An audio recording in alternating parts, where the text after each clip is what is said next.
Yes, my name is Willie Covington.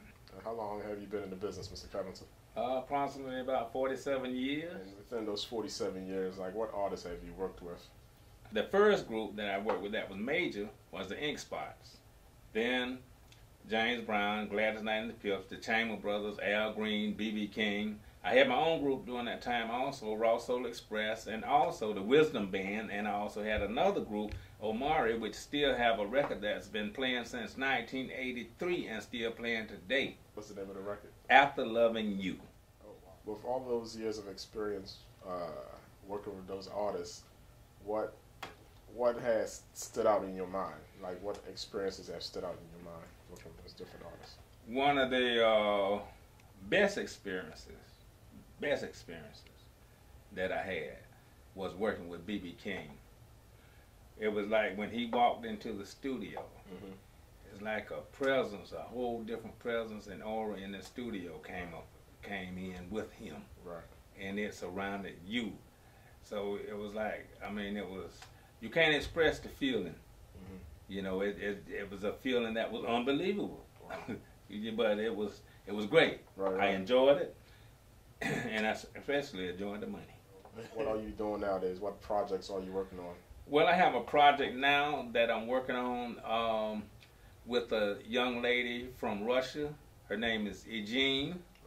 And 2 weeks ago, we got her music playing. We finally began to play it on a lot of the Clear Channel radio stations. I have some tentative situation with her that's beginning to happen in Las Vegas. We're waiting until we got a finalization on the project. And I'm also working on some major stuff, which I'm not able to actually talk about that because I have a non-disclosure on some of the things that I do. But the other groups that we're working on, I have my wife, Gwen Covington. She's a national gospel recording artist. And we began now to get ready to work on her new album. I'm in the process of producing the music for a play called Don't Let a Rock Take Your Place. Wow. We began to produce that music now and work on that. My son, he is also producing his second album. He had signed a production contract with Capitol Records. So he's on his second album now. The most thing that I do now is just produce a lot of projects and just keep it rolling. I love the music business, and you know, I'm not going to do anything else but die in it. You know. Understand. Yeah. What advice would you give any up-and-coming artists that love music, whether it's hip-hop, gospel, R&B? What advice would you give them? The best advice that I can give you is this. Practice. Practice, practice, practice. I don't care what else you do, practice. The next important thing is to learn the music business.